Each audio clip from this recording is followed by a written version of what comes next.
kembali di Apa Kabar Indonesia Pagi, pemirsa. Saya kembali ke Bang Fernando sebelum nanti akhirnya ke Bang Ciko ya.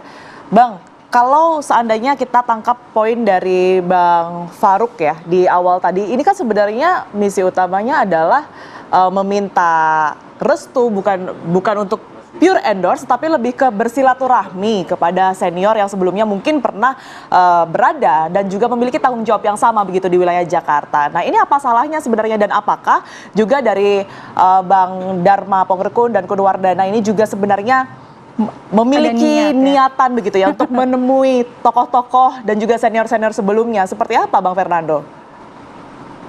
Ya, lagi-lagi saya bilang, Pak Dharma kan ini independen. Independen berarti petugas rakyat, bukan petugas partai. Lagi-lagi saya mengatakan wajar kalau misalnya Pak Ridwan Kamil, lalu Pak Pramono ketemu para tokoh-tokoh, wajar. Karena kan toh juga tokoh-tokoh itu tadinya diusung oleh partai-partai waktu mereka duduk sebagai gubernur.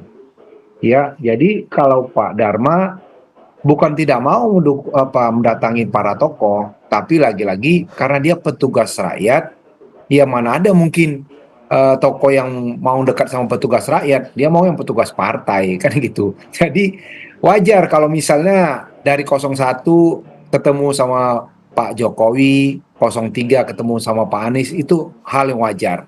Kita tidak menafikan juga. Tapi kalau Pak Dharma memang lagi-lagi dia belanja masalah dari rakyat. Bagaimana menurut kalian? Sekiranya saya terpilih, apa yang harus saya lakukan? Ya, jadi tidak ada nanti sekat atau barrier antara pemimpin di Jakarta dengan rakyatnya. Yang selama ini kan banyak barrier tersebut, harus melalui si A, melalui si B, sehingga nggak sampai permasalahan tersebut. Kemarin aja, mohon maaf ya, baru hujan sebentar tuh, belum hujan apa yang sesungguhnya, udah macet total tuh 2 minggu lalu kan, ampun deh. Terus gimana?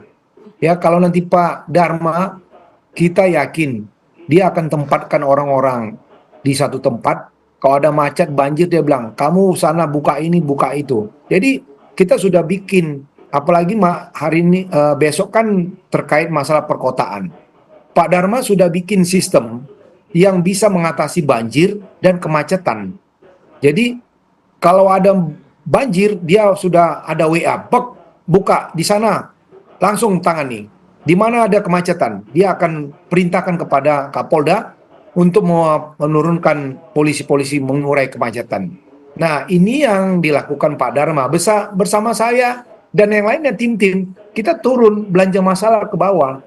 Kita nggak perlu apalah ke toko-toko. Memang ya inilah ya, kalau dikatakan petugas rakyat tuh ya hanya kepada rakyat lah kami. Ya kalau misalnya zaman Romawi kuno dulu, rajanya datang kepada rakyat. Rajanya nggak melalui orang-orang tokoh-tokoh. Itu yang dilakukan Pak Dharma Kun. Ya, ke bawah langsung. Apa yang terjadi? Jadi lagi-lagi apa yang dilakukan oleh 01 dan 03 ketemu dengan tokoh-tokoh ya sah-sah saja. Karena kan 01 diusung oleh partai yang ya begitu banyaknya. 03 diusung kalau nggak salah saya ada 2 partai. Ya lagi-lagi kalau Pak Dharma kan sendiri. Ya harus sendiri melawan arus. Bagaimana supaya rakyat ini nanti tidak salah lagi. Begitu Mbak Tiara. Baik Bang Fernando, berarti menurut Anda harus ada program yang jelas untuk tata kota Jakarta, harus kerjanya nyata, bukan hanya bertemu dengan tokoh-tokoh, tapi lebih realistis untuk berdampak langsung kepada masyarakat Jakarta. Kita ke Bang Ciko, tadi sempat terputus, sekaligus menanggapi dari pernyataan Bang Fernando. Macetnya Jakarta tuh. Iya Bang, kita ke Bang Ciko dulu Bang Fernando. Kita berikan kesempatan ke Bang Ciko ya Bang. Iya, bagaimana Anda menanggapi Bang Fernando yang mengatakan bahwa perlu realita nih untuk berdampak langsung kepada masyarakat, kinerja dan program-program yang ditawarkan. Lalu bagaimana juga pasangan Pram Rano ini memastikan bahwa dia tidak menjadi perpanjangan tangan dari Anies Baswedan setelah pertemuan kemarin. Juga dengan Bang RK Susono tidak di bawah bayang-bayang Pak Jokowi setelah dapat dukungan dari Pak Jokowi.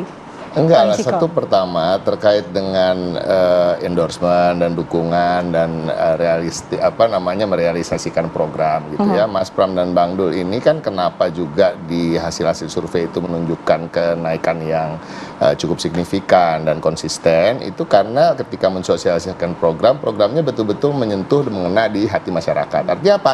Masyarakat Jakarta yang berpendidikan ini juga nggak mungkin mau mendapatkan calon yang memberikan gagasan-gagasan yang programnya tidak masuk akal, yang jauh dari harapan mereka, yang tidak sama sekali ada hubungannya dengan kebutuhan mereka. Artinya apa yang disampaikan Mas Pram dan Bang Dul ketika dicerna oleh masyarakat Jakarta yang pendidikannya rata-rata lebih tinggi dari daerah lain ya, gitu. 70% lulus SMA di Jakarta, berbeda dengan daerah-daerah lain di Indonesia.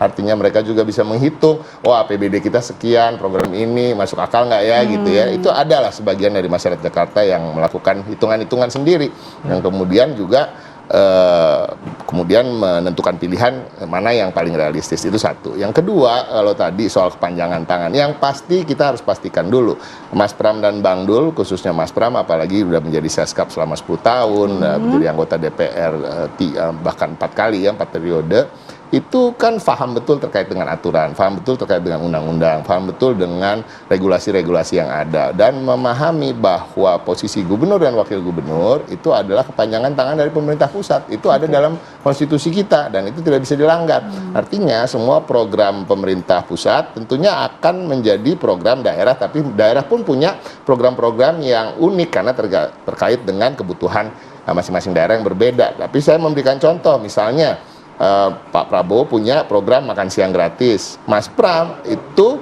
selain pastinya akan mengikuti program itu, mempunyai program yang mirip juga untuk melengkapi sarapan gratis gitu. Jadi banyak hal yang justru di-upgrade, justru lebih ditingkatkan lagi. Berarti atau complementary atau hasilnya sifatnya melengkapi gitu. Dan lebih sejalan. Dan tadi karena hubungan Mas Pram dan Pak Prabowo dan para jajaran menteri yang sekarang ada di kabinet juga cukup baik dan punya hubungan lama, tentunya nanti akan lebih lancar lah bagaimana nanti hubungan antara pusat dan daerah. Baik. Kita ke Bang Faruk sekarang. Bang Faruk, ini seperti apa? Tadi sudah disebutkan, melepas bayang-bayang Pak Jokowi, bayang-bayang Pak Prabowo begitu, untuk tetap sejalan tetapi tidak mendapat intervensi dari manapun. Ini seperti apa nantinya? Ya begini ya, saya rasa harus dibedakan ya antara Pak Jokowi dan Pak Prabowo, karena Pak Prabowo hari ini merupakan presiden kita semua ya.